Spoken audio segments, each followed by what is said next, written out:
Attention men, here's an important new podcast you need to be listening to. So this whole issue about prostate and prostate health and all the challenges that we're having with it, but no one's talking.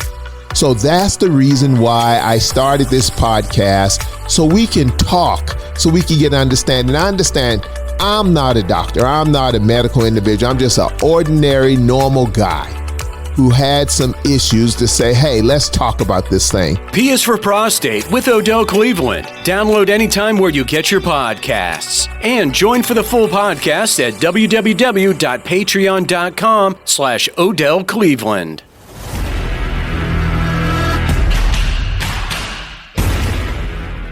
Welcome to a special best of episode of The Common Ground Show. Today we revisit an unforgettable conversation with Kelvin Pierce, who grew up as a son of the founder of the National Alliance, one of the most infamous white supremacist organizations in history. His story of breaking free from hate is both powerful and inspiring. This episode dives into transformation, reconciliation, and the power of faith to mend even the deepest divides. Don't forget to like and subscribe to this podcast, and if you like this episode enough, feel free to leave us a review. And now join us as we walk together towards the common ground. Father God, we just come to you in the precious name of Jesus Christ. God, sometime when I just look back on all the journeys and what you brought me from, dealing with family and dealing with my mother and, the term of, twice a child, once a man. And I just look at the cycle of life. And at 62 years old, I could just see how the cycle is turning from being a young kid riding up and down the highway with my grandfather to now being a grandfather and knowing that my time is coming. So I just say, God, just use me up, continue to help me serve your people so that when my time comes to meet you face to face, you can say, well done, Odell, well done, thy good and faithful servant. You did the best you could with what you had. And God, thank you for trusting me and others on this call today with your ministry, not our ministry, your ministry. So God, thank you, and we praise you. In Jesus' precious name, we pray and believe. Amen. Amen. Dear Heavenly Father, I just want to lift up our guest today, Kelvin Pierce. Kelvin has a very interesting background that you've given him, and then you've been instrumental in his life to change. And we lift up his ministry, which is bringing children and supporting children in the country of Georgia that was communist at one time, and the great things he's doing with those children. And we're so thankful, Lord, that you put that on his heart, and you've given him resources and people to come into his life to walk alongside him on his ministry. Amen. May we be ever mindful of those in need. Help us to provide food to the hungry, to heal the wounds of hatred with our love, comfort those in sorrow, and bring peace to those living in areas of unrest. Through our service to all, we thank you for all of our gifts. Amen. Amen. Amen. Bill, a lot of times when we think about the least of these, we think of this idea or this narrative that we find in our holy scriptures. However, when we're dealing with the actual least of these, we don't always do it right. Sometimes we bring our culture, sometimes we bring our experiences, sometimes we bring our judgment to others. How can we continue to do better, Bill? How can we do better? As Christians, how can we do better? Well, our name of our show is The Common Ground Show. I think you've got to get to know people and kind of walk in their shoes, look through their lenses, and understand where they're coming from. And even people that you don't understand or you think, might be a little crazy. I think you've got to maybe take yourself out of your comfort zone and listen a little. And sometimes people that are different than you or have a different viewpoint than you can get very worked up on that. And I'm not sure if that's a self-defense or if it's just bent up anger or what, but whatever it is, you have to let it play itself out so that you can get to the individual's heart and reach into that. I got a question for you. Odell, have you ever met a white supremacist? I'm sure I have, but didn't always know it. a lot of times I had one gentleman years ago, and I don't know if this qualifies as white supremacist or not. He was a card-carrying member of the Ku Klux Klan. And we talked, and I was happened to be his boss. And about a year or so later, he came to me and just said, "Hey, Odell, just want to let you know, I never had a black boss before. And when we heard that you've been promoted as dock supervisor and dispatcher and you are our boss, we thought that you would automatically look out for all the black guys and treat the white guys wrong." I didn't even go into why did he feel that way, or anything like that. And then he said, "Hey, just want to let you know I'm a card-carrying member of the Ku Klux Klan." And I'm like, and I won't use his name. I said, "But what does that have to do with us working this job so we can get all this work done?" And he laughed and I laughed and we just went on. And then later on, we went fishing one day, him and I, because we had common ground. We both loved to fish. And we were down in Burlington, North Carolina. And I remember going fishing with him, and the Ku Klux Klan was having a rally. And we were going, and he said, "No, we don't want to go this way." And he took me another way, and we went fishing. And I don't know, Bill. So I guess he may have been a white supremacist. I don't know, because what I've learned is that people are very complicated. I'm very complicated. It was a time in my life when I hated all white people. And it's like, am I a black supremacist? You know what I mean? And when you start thinking about stuff like that, I think that not we all, because that's a big statement. I can only talk about Odell. At certain points in my life, I was not the same person I am now. Once Jesus Christ came into my life, I wasn't perfect, but my heart started softening to some of those experiences I had at an early age that had a lot to do with white people. And a lot of those cases doing integration, it always was negative. It was just negative. And as a child, you're like, why are these people treating me like this? So what you do, you just get a resistance. It's almost like a cat. And I'll be quiet because, Baptist preacher, I can talk a lot.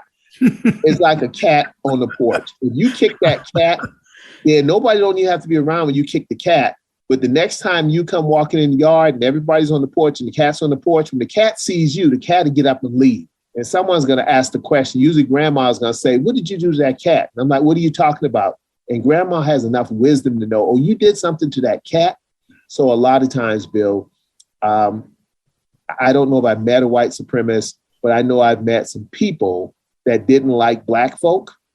And after we got to know each other, I go with the premise that it's hard to hate up close. It's just hard to hate someone up close when you get to know them and get to know their story. But a lot of times we don't put in the work. We don't put in the work to get to know people and get to know their story. Well, I have met one, but I didn't realize it. He was the leader of Proud Boys in North Carolina. He was a member of our hunt camp. He's in jail now. And at our hunt camp, the Proud Boys actually did maneuvers in training. And I didn't realize it until later on, after he was arrested, all this stuff started coming out. But I remember that I never had a deep conversation with him. He was very strong in his viewpoints, extremely strong. It was his way or nothing. And there was no gray area. And a friend of ours, mutual friend of ours, Jim Rogers, who was a retired JAG judge from the Navy, pretty smart guy. He tried reasoning with him and he couldn't. So Jim decided the best thing to do is whenever that guy was up there, he wouldn't be up there. So I don't know. I've never had a discussion with people about it. So the reason I ask is Kelvin has an interesting story about that, but I think we're going to get into that, but I'd like to have him share, Kelvin, to come in here and share a little bit of his background and his history. And then we want to spend some time talking about your ministry. Okay. Okay. And let's do that first, and then we'll get into the other stuff after that. So Kelvin, introduce yourself, tell us your backstory and what you're doing now with your ministry. Okay. Well, I'm Kelvin Pierce. And I guess the interesting part of the story really is how I grew up. So my father was William Pierce, and he was the founder and the leader of one of the most preeminent hate groups in the United States, actually in the world. It was called the National Alliance. And he was basically considered the most influential and the most dangerous white supremacist or neo-Nazi in North America for over a 30-year period. Wow. And his true infamy really came with the book that he wrote called The Turner Diaries, which to this day is considered the Bible of the racist right. And it's basically a story about a race war in the United States that culminates with the violent overthrow of the U.S. government, in an effort to create a whites-only homeland in the United States. And Timothy McVeigh, the gentleman that did the bombing of the Oklahoma City building in 1995, was a big fan of that book. And he did declare after that bombing that the Turner Diaries was his inspiration for that bombing. Wow.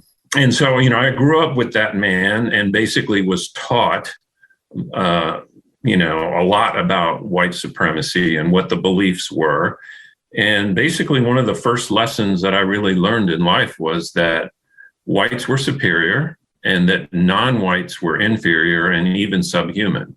I was taught that Black people were subhuman.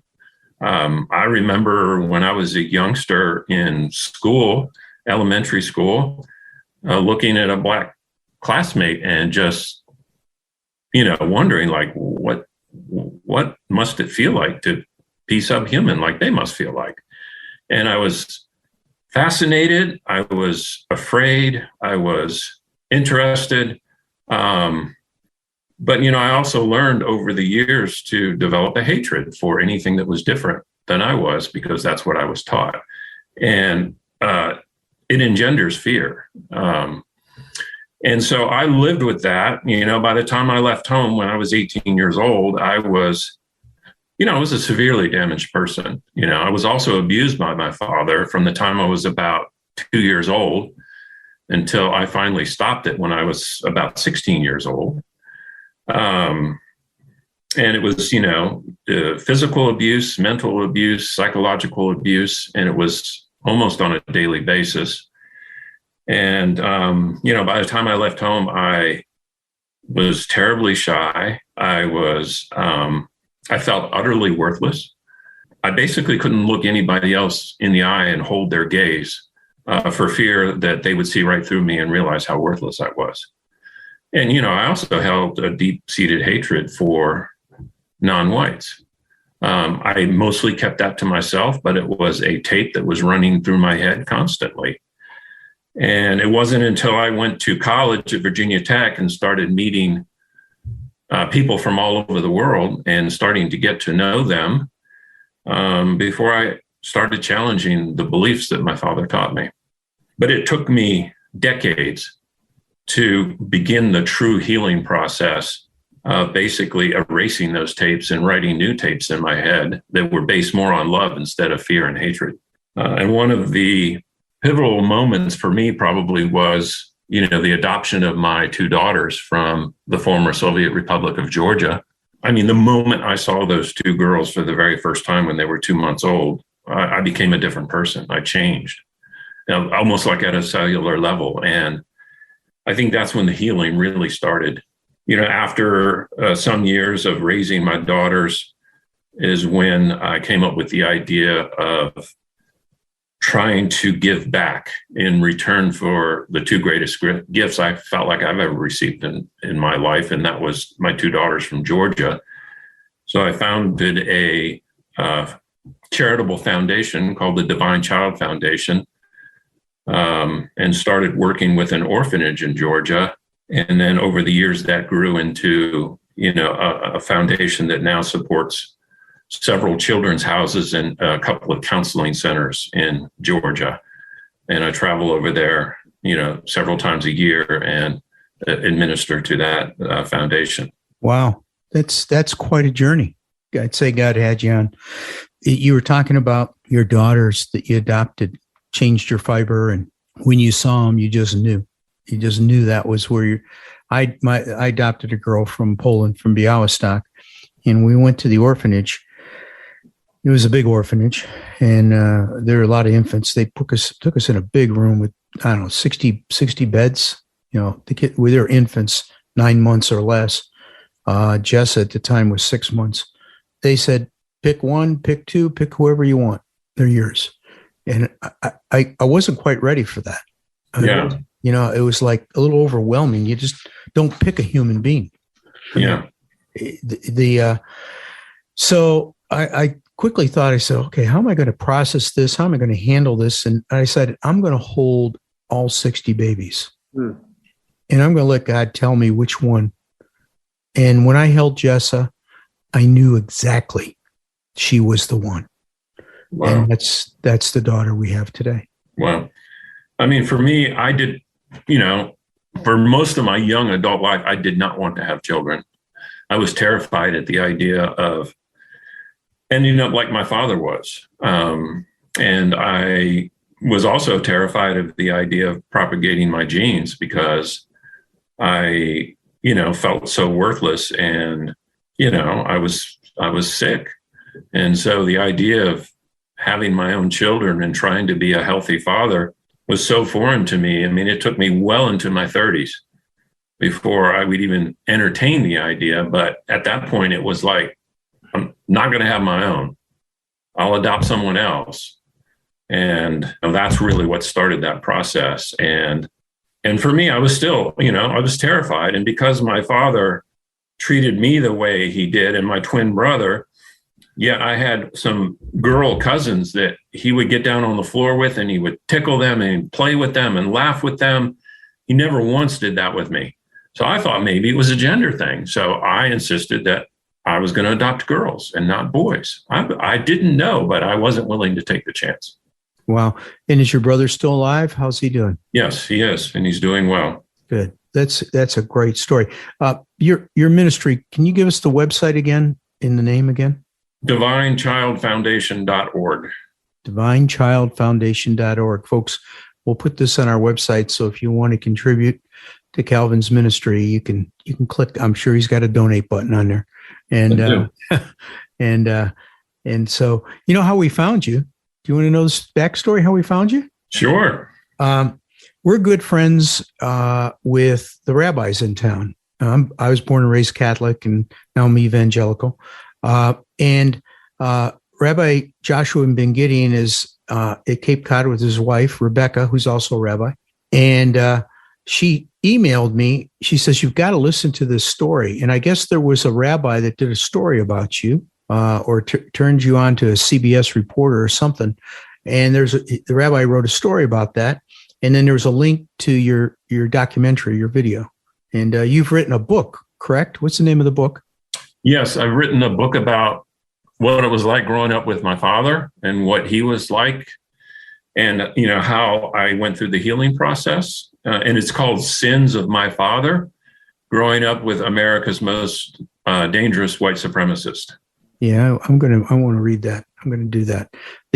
So Rebecca sent me this. I think it was either a text or an email, and I forwarded it on to my wife and Odell, and I watched it, and I said, we got to see if we can get Kelvin on. So last Friday, I have a company. I was teaching a systematic troubleshooting class from 2 p.m. to 10 p.m. on a Friday. So it's long. And we had a break. And I read this and I said, I'm going to look up his number. And I found your phone number on the website. So I called it and I asked to talk to Kelvin and what I wanted to do. And it turns out it was Kelvin who I was talking to.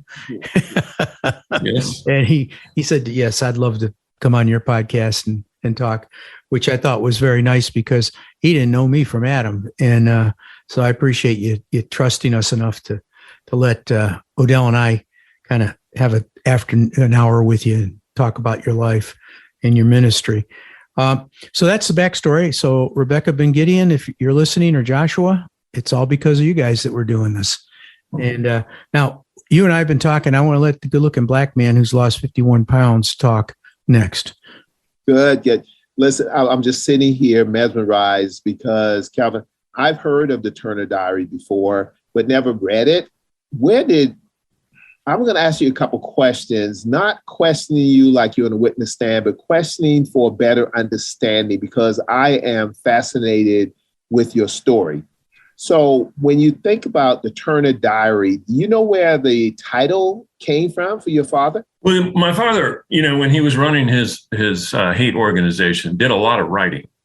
And so he would write a monthly publication. It was called Attack. And it was basically geared mostly toward younger white people to try to radicalize them and get them into the white supremacy movement. And, he would write a lot of stories about white supremacy and the genetic history of the white race and, Northern European history and stuff like that. And a lot of these young white people weren't really interested in that. And so he was complaining to a fellow white supremacist who was also a writer. And that guy told him, he said, well, what you need to do is you need to write fiction and you need to make it really simple. And so my dad came up with the idea to write one chapter about a guy named Earl Turner, who was a fictional character, who was basically a soldier in the, race war, a white, soldier in the race war. And he wrote diary entries and he published one entry each month. And it became so popular, he decided to compile them all and put them in the book. And then he published the book. Wow. So let me ask a question then. Earl Turner was the race war. Was the race war against Black people, Jewish people? Yeah, it was against all non-whites, but it was specifically targeted against the U.S. government, especially people in the, like the Senate or Congress that were passing bills or supporting racial integration or immigration or anything like that. And basically, Earl Turner was a fictional character that came out of my dad's head that was able to do things that my dad fantasized that he wished he could do, which was basically to murder interracial couples, murder prominent Jewish people, and murder prominent government officials that supported, the Jewish agenda, which he believed was to bring down the white race by mixing whites with non-whites in an effort to dilute and therefore weaken the white race. That was the premise of all of my dad's beliefs. So thank you so much. The lessons that you learned on grandma's porch or at your father's knees, you mentioned something that you said when you grew up, got exposed to Black folk or saw the first Black person. You said, how does it feel to be subhuman? But you mentioned fear and hatred in both. What did you hate about a Black person like me? And what did you fear about a Black person like me? And was it different for your father for Black females versus Black males, or Black was Black was Black? Well, it depended on the behavior of the particular person. But mostly it was Black was Black as far as he was concerned. But the fear part was, I think it's an inherent human trait to initially be afraid of something that's different than you. So especially, when I was growing up as a kid, the civil rights movement was going on. So there were, the demonstrations, some riots that were happening in Washington, D.C., which we live really close to. And that, when people already were racist and white supremacist, that just engendered more fear and more hatred in them because it made, in their eyes, Black people look even more different and more dangerous than they were when they weren't demanding rights, when they weren't protesting and demonstrating and marching in the streets, things like that. And so the hatred and fear, they're pretty much one and the same. I mean, as far as I'm concerned, I think there's only two real emotions, love and fear. And then fear comes in many, many, many different flavors, and hate and aversion is one of those. And I believe that hate is a mental disease. I believe that it is a disease of the mind and that it is the product of a deluded mind. And a lot of that comes from because people are taught to hate. Yes. I don't believe that people are born with hate in their hearts, but they are taught to hate. It's passed on from generation to generation. So do you think that your grandfather or someone taught your father how to hate? Because obviously being a writer and I don't want to assume anything, I'm a writer, and I'm not the smartest guy in the world or the sharpest, tool in the toolbox. But obviously your daddy intellectually, he understood intellectually the power of words. And so hatred is not something that was, in this case, dealing with someone who was, quote unquote, unlearned, or some of the bias, prejudice, and stereotypes that we call each other in the South. So Dad was very intellectual and understood the power of words. How do you think he got infected with hate? I think that it was a very complex issue that was going on with him. Number one, I don't think he was mentally well. And number two, I think he was looking for some sort of escape from his responsibilities of being a father and a husband and a breadwinner for the family. And so one of the things that he did was he started doing a lot of reading. And for some reason, he gravitated fairly quickly to books about government, and he read about the Bolshevik Revolution. He read about Northern European history. He read Mein Kampf. And then, he started seeing things happening in the United States in the 60s when the civil rights movement first started. Jazz music started becoming popular. The Vietnam War started. And all of those things fermented in his mind to where he got to the point where he really started to believe that Blacks were a threat to his existence, and that Blacks were being used by Jews as an effort to, again, mix with whites and to weaken the white race. And so it's not a simple thing. It's a very complex, for him, it was a very complex intellectual thing. Gotcha. Because when he was a young man, he didn't have that hatred.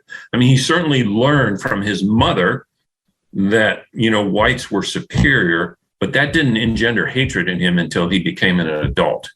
Interesting. You say he learned from his mother. You would think one may learn from his father, but that's interesting.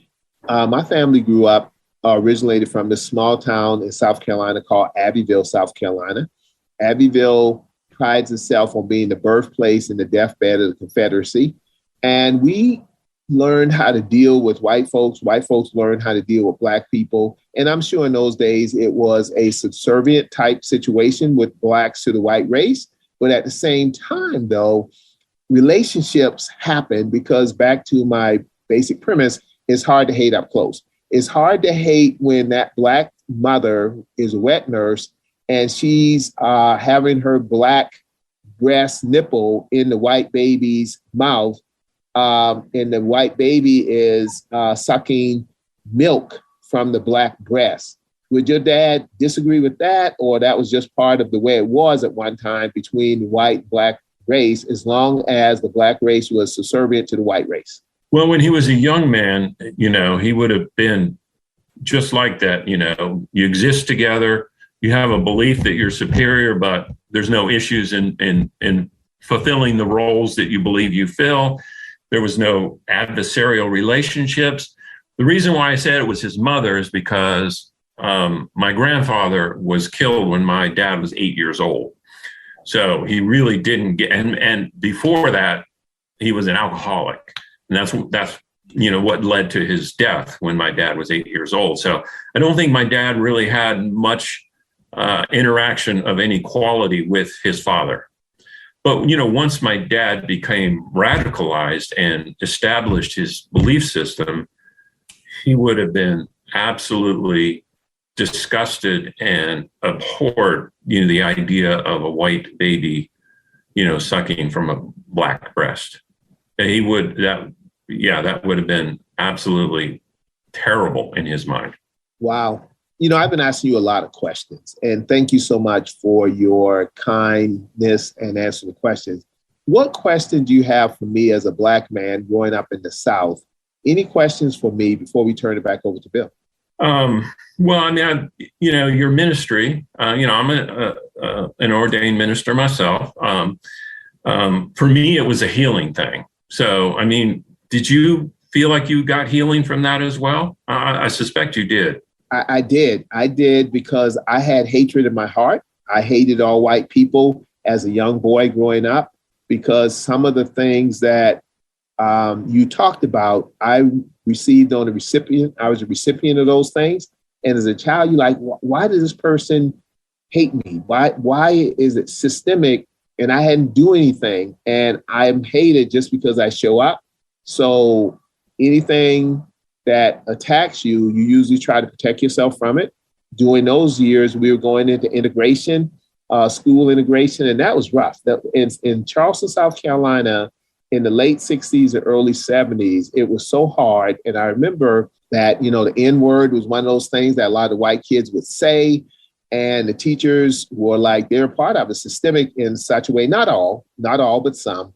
But at the same time, it was just hard. And I remember one teacher in particular worked very hard to put me in the special ed class. And I thank God that didn't happen. So that's how I developed hate. And over the years, it kind of dissipated, but it was there. And I talk about it in one of my most recent books, and it surprised a lot of people who know me. They're like, oh my God, Cleveland, I didn't know you hated all white people. But I just think that being honest and transparent, it runs some people away from you, but also other people are attracted to you and just thank God that you're not the person that you once was.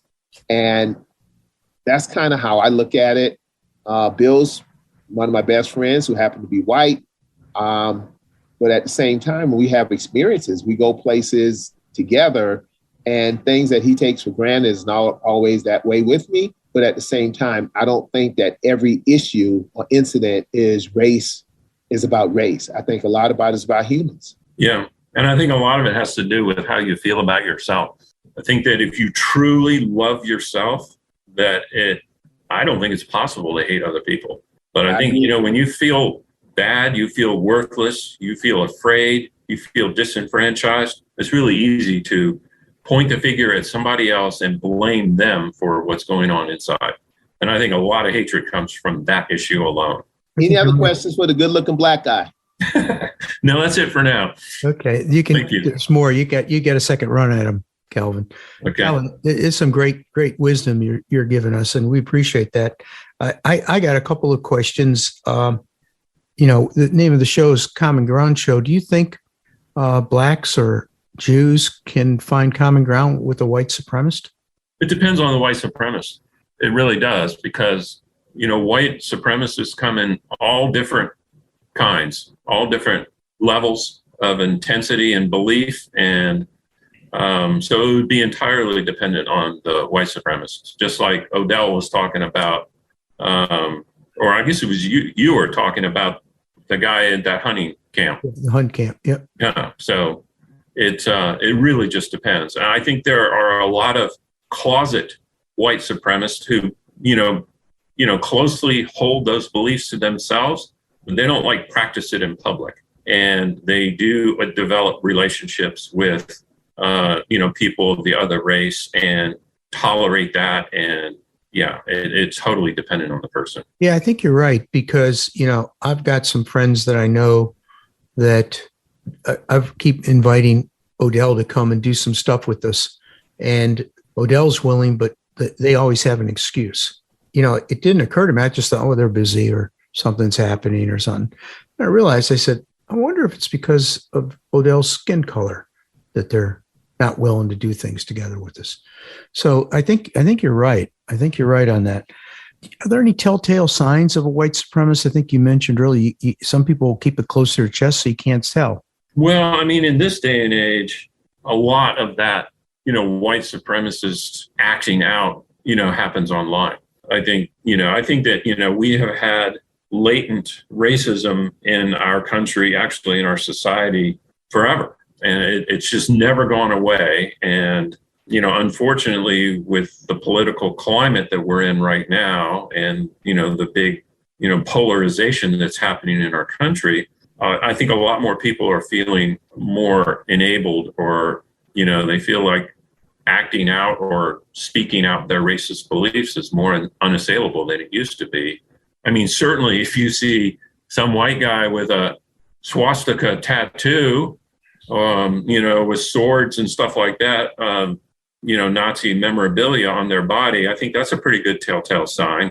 and if they, marched in Charlottesville in 2017, things like that. But other than that, no, there are no real telltale signs. Yeah. It's interesting. I was listening to you talk about January 6th, and you said, you're glad your father's not alive because he was so charismatic, that the factions of the Proud Boys and the Oath Keepers and all those other factions are just that, they're factions. But he was powerful enough and charismatic enough, he could bring them all together into a much more powerful form. Well, when I was witnessing what was happening on January the 6th, at first it was shocking. And so you didn't really have time to really formulate your thoughts about it. You were just like witnessing it and going, oh my God, what's happening here? But when I saw the gallows, that gallows that was put up on the Capitol grounds, and then I heard what they were chanting about hanging Mike Pence and, going after Nancy Pelosi and other people like that, I really believed that if they had a unified leadership and a better plan, that they would have actually murdered those people. They would have gotten in there and they would have never stopped, and they would have murdered those people. And I think the only reason they didn't go that far is because they were not, one cohesive group. It was a bunch of factions that came together. And I just had a nightmarish thought that, well, what if my dad had been part of this? What if my dad had been, bringing this whole group of people together in one, spearhead toward that ultimate goal? Or somebody else other than my dad that was charismatic, that was a great leader. What if that person existed at that time? I think the outcome would have been very different. Yes, I think you're right. And, white supremacy is also an issue in Europe. It's. Oh, yes, absolutely. We don't hear much in Asia, but I suspect there's some of that there. It's probably all over the world. You said it earlier. It's a lot easier to hate than to love, because love, as easy as it sounds, does take effort, because you got to get to know the person. You got to want to know the person. When you hate somebody, you don't need to get to know them. No. You don't need to understand them. You can hate them. And like you said, social media allows them to hate them from a distance and be hidden behind that. So they don't even have to be confronted face to face. I see some visuals of people holding the Confederate flag and screaming at another person over something. And I'm like, man, how do you communicate when you're shouting? How do you communicate when you're angry? We don't. We've all lost our temper, and we know what that's like. And you feel pretty bad about it after. You go, oh, I shouldn't have done that. I was upset, rightfully so, but I shouldn't have done that. And Jesus lost his temper and went in and kind of tore the temple up, the temple grounds where they're trading things.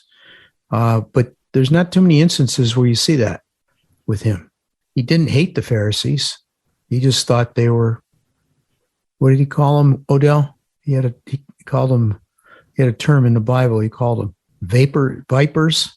Yes. Vipers. Yeah. Uh-huh. Yeah. Bill, let me ask a question for all three of us.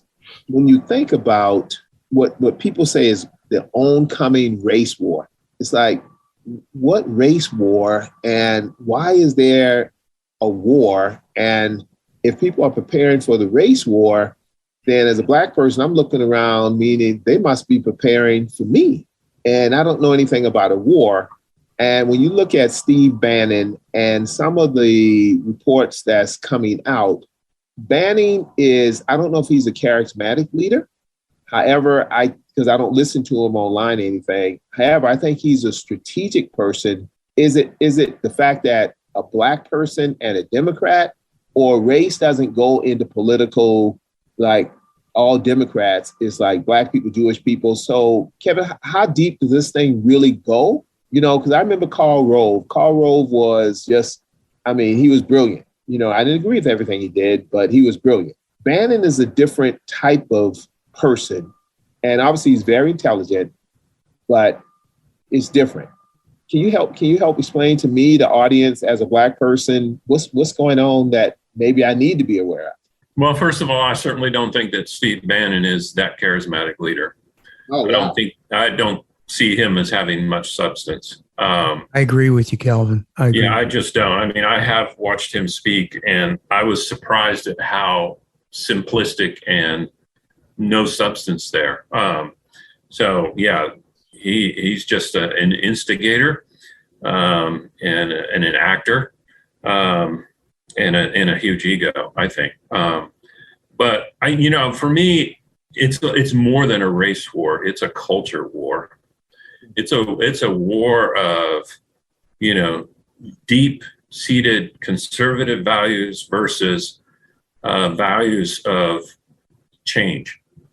And I think there's a lot of people that are so afraid of change, and they're just clenching so tightly to their idea of the way things should be. They're not willing to accept the idea of change or progress or progression. And so it's more than race. Race is just one of the symptoms. I think the true disease is, a huge cultural divide that's developing in this country, in our society. And does that divide, the response to that is that people have to kill people who look like me? Or is it, because I thought, and I haven't gotten that deep in it because maybe I'm just naive to some things. However, do you think the whole idea of President Barack Obama being elected, the first Black president, really just put fear into people's heart? Or the fact that the browning of America, because when you mentioned Charlottesville, I think they said Jews will not replace them, blood in the soil, that kind of stuff.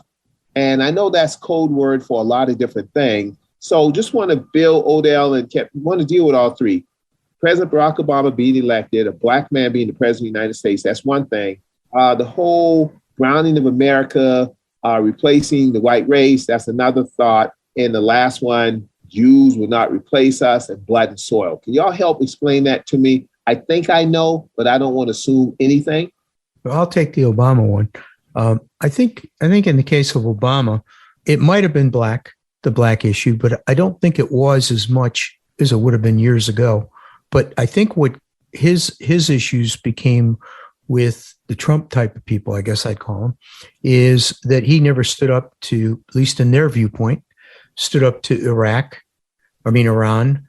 China, the NATO, the European Union, and he was just giving away the house. We weren't being treated fair. We were paying the bills, but not getting our vote. And so that's my viewpoint. I think why people disliked Obama, the ones that disliked him. But it's interesting, I'm going to use a different name, Jesse Helms. Now, Jesse Helms was a senator in North Carolina. I don't know if he was a racist or not, but he certainly had a strong viewpoint on things. And one of them was United Nations. He stopped the funding because they didn't get the votes. They didn't, all this stuff. He was, I think we had a guy on this show that talked about, he was in college and he was sent over in college to Jesse Helms. They were doing feeding people over in High Point, the kids during their lunch when they're in school. Well, when they were out of school, they didn't get lunch. A lot of them didn't have food. So his fraternity was the ones that decided they were going to go and try and get lunch money or so they can feed these kids during the summer months. So they went over to see, he was the fellow sent over to see Jesse Helms. Jesse Helms said, we can't keep affording to feed people like this. They have to go out and get jobs. Mm-hmm. And, he was trying to explain that, it's difficult to get a job and some of them have jobs and, he's going through that.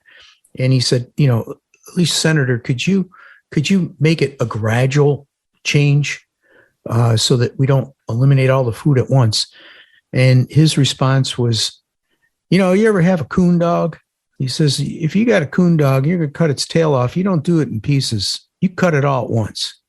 He said, that's how I view this. When I heard that, I said, I can see the guy that was at the hunt camp saying it the same way. No compassion, no understanding, just the black and white and the way it goes. And so I think there are a lot of people that have that black and white image that Obama rubbed the wrong way. And I think they came to the surface after when Trump came, and that ushered Trump in. But there were also people that didn't like the way the United States was being treated, and they blamed Obama on that. So that coalition came together. I don't think that coalition exists today. I think Trump still got his 20%, but I don't think there's a lot of the folks that would have voted for him won't do it again, particularly after January 6th. Do you think, people ask me all the time, do I think previous President Donald Trump is a racist? And I'm like, I don't think so. I see him as an opportunist. What do you gentlemen think? Kelvin, I'll let you jump on that one. I think he was absolutely a racist, just based on his history and the things that he's done. But I think that was just a small part of his personality. As far as Obama is concerned, I agree with a lot of the things you said, but I will tell you that I am absolutely positive that there are a certain subset of people in the United States that were absolutely horrified and angry that they had a black president. I think that there was the beginning of a massive swing of the pendulum in our country when Obama was elected president.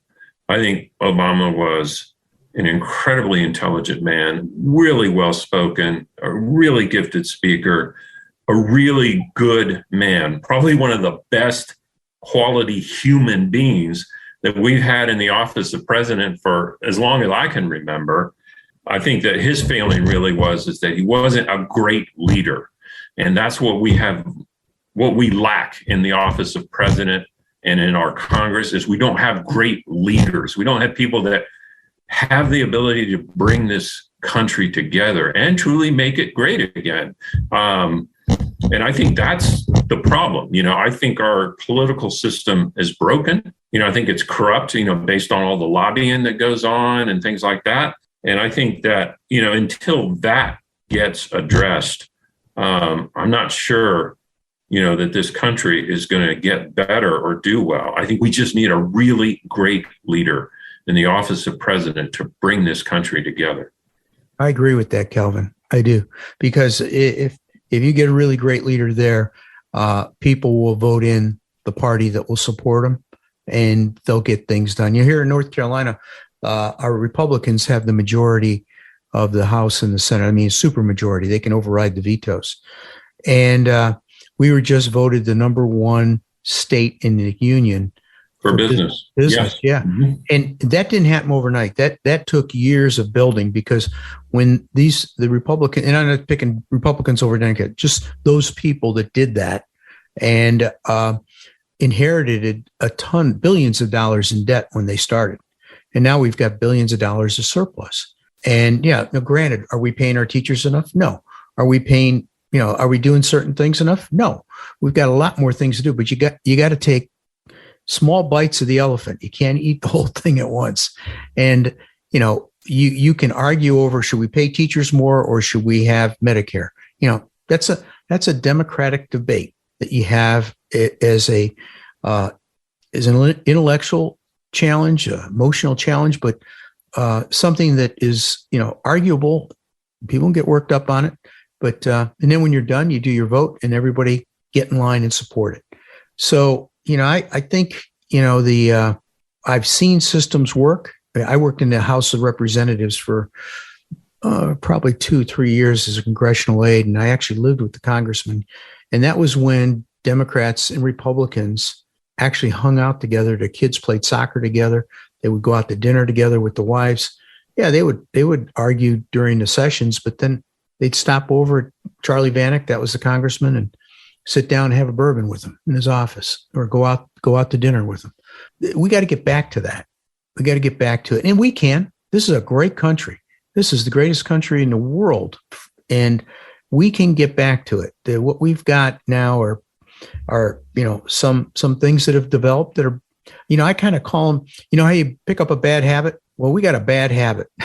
Our bad habit is we don't civilly talk to each other. we victimize each other and condemn each other. So we got to get out of that habit and start lifting each other up for the good of the country and become true statesmen. Oh, there's my political speech. I'll stop now. It's interesting. I was just sitting here thinking about it and just really appreciate both of you gentlemen's honesty. I remember when doing the inaugural parade with President Obama, and we were just so happy as Black folk. We were just crying and just happy that we have, man, can you believe it? We live to see, we have a Black president in the United States of America while America is changing. And I remember doing the inaugural parade, and him and Michelle got out of the car, and we, as Black folk, we yelling at the TV, get back in the car, they're going to kill you.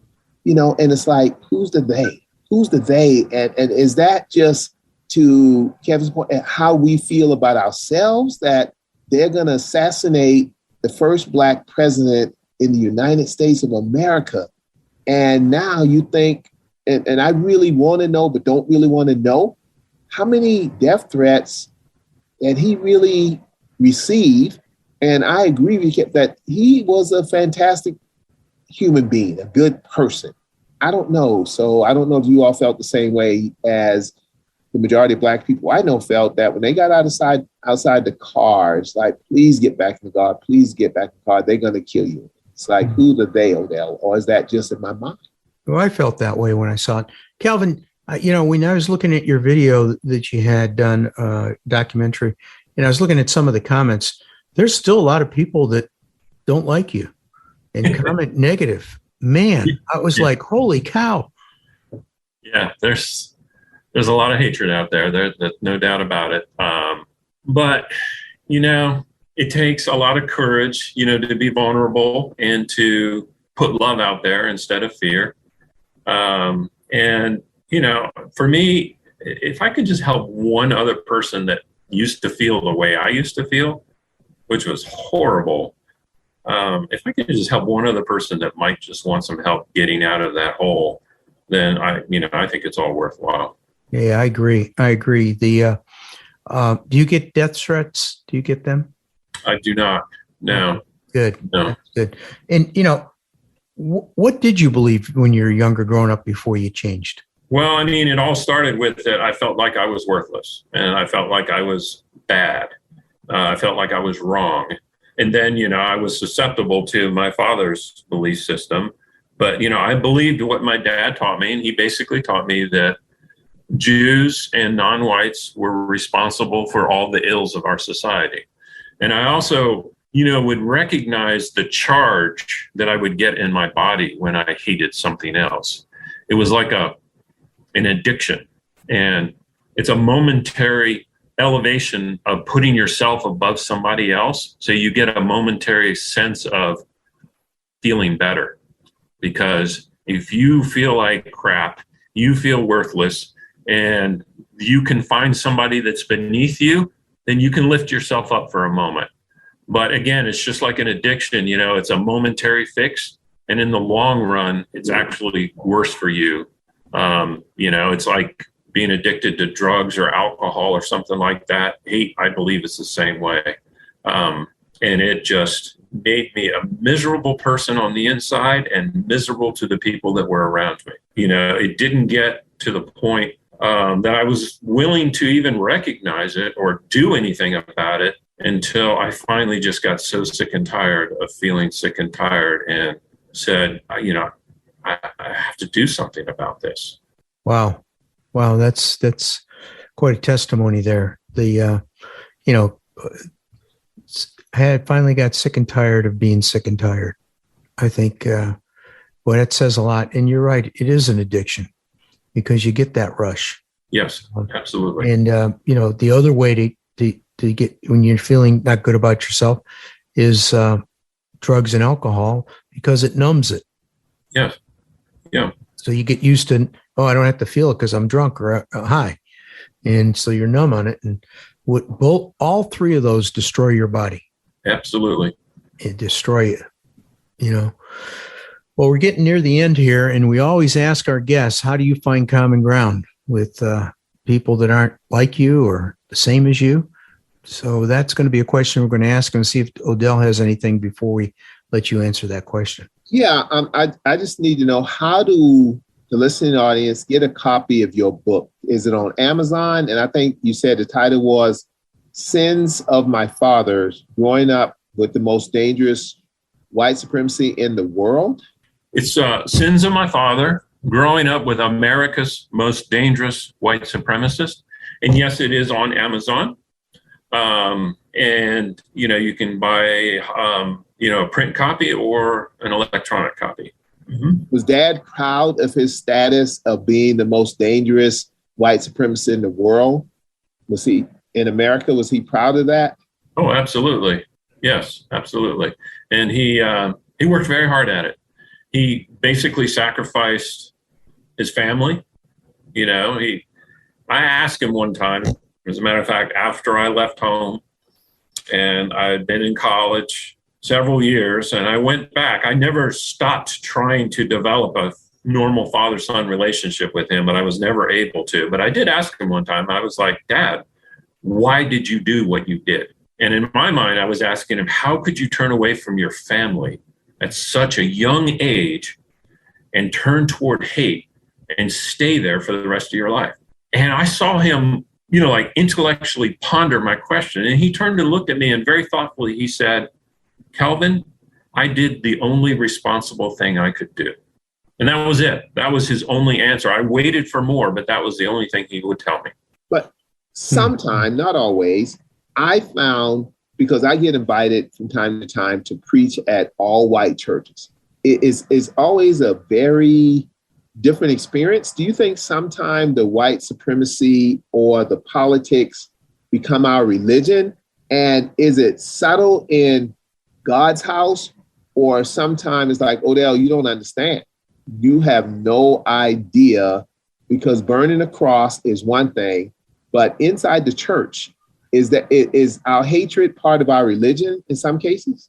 Well, the hatred, like I said before, is a disease. So for a lot of people, it's part of who they are. Wow. And they can't turn it off. It's just like you can't decide one moment you're not going to be mentally ill, right, and then go back to that mental illness. So you can play nice, but it doesn't stop your belief system. It doesn't change your belief system. So no, I truly do believe to every bit of my soul that hate is a disease. Wow. You've seen it firsthand. You've seen it up close and firsthand. Well, I love what he said, though. He said you could play nice. Odell, they play nice with you. They tolerate you, but they play nice with you. But don't think for a minute, my friend. Don't get it twisted. Listen, they're going to talk about you after the service. Whatever, you're too loud, you're too emotional, blase, blase, blase. It's interesting. Life is something, man. Life is something. Indeed.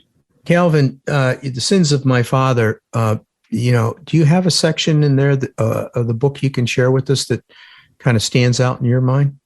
For me, that probably, of course, the history of what it was like growing up with my dad. But for me, the part that really, really speaks to where I'm at now is when I describe what it was like when I first started working with the kids at the orphanage. So, when I first started doing that, I encountered 40 or 50 kids in this terrible house with all the windows broken, no heating system, no plumbing system, freezing cold on the inside. And I had these grandeurs of, I'm going to go in here and I'm going to help these kids, and the kids are going to be appreciative and stuff. And, the first thing that happened were, these kids were not happy. They were angry. They had been abandoned by their parents, or some of them didn't have parents, or their parents were in jail, or they were abusing them horribly. And these kids wouldn't let me in, and I tried to make eye contact with them and smile at them, and they would glare at me or they would turn away. And it brought up all those past feelings of rejection that I experienced on a daily basis as a kid. And it made me feel bad.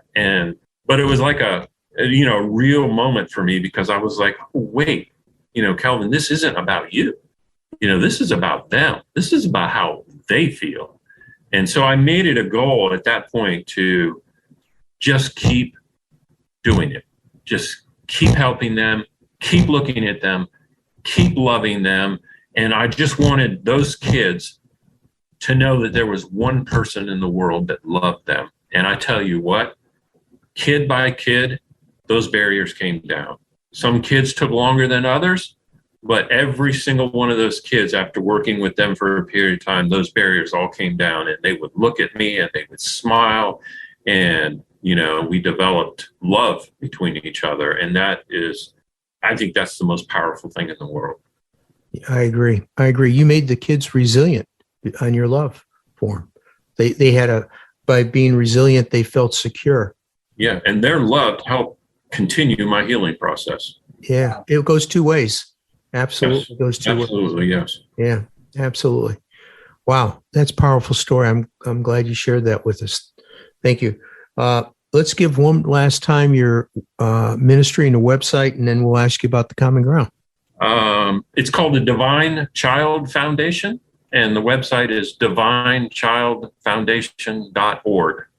.org. Thank you, Kelvin. So, Kelvin, how do you find Common Ground? By doing this, what we're doing right now.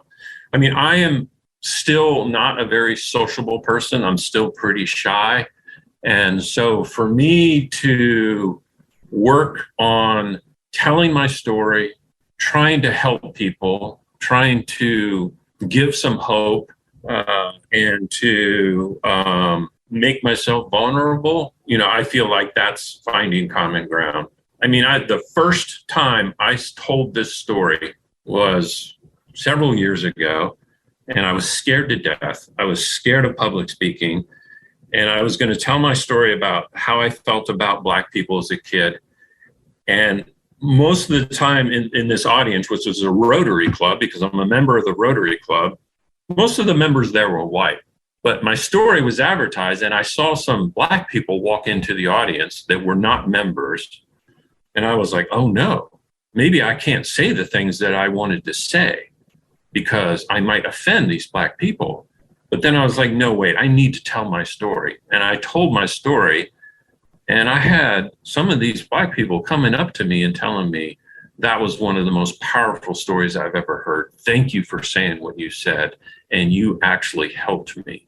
You actually helped me a lot by telling your story the way you did, even though I talked about how I hated Black people when I was a kid and when I was a young adult. And so that's how I try to find common ground. Wow. Do you have any Black friends? I do. Yes. Mm-hmm. I do.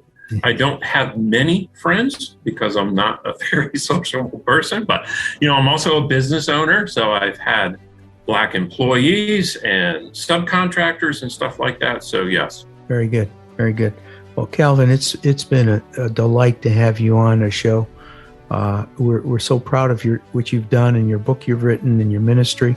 If there's anything Odell and I can do to help, you just let us know. And awesome. It was my pleasure. Thank you guys, both of you, Odell, Bill. Pleasure meeting you. It's a pleasure talking to you. Same here, my friend. Same here. Find Bill and Odell online at thecommonground.show. This podcast is a production of BG Ad Group. Darren Sutherland, executive producer. Doug Harding, creative director. Jacob Sutherland, director. Producers Jason Gentarola and Matt Golden. And Jinrei Zhang, video producer. All rights reserved. Whether you're a big, medium, or small business, managing and growing the bottom line is important. Focus CFO brings the experience and financial acumen of a Fortune 100 chief financial officer to your company at a fraction of the cost. P&L help, internal reporting processes, or any business transitions or events. Focus CFO will help you and your team have a CFO in your company's back pocket. Focus CFO. Learn more at focuscfo.com.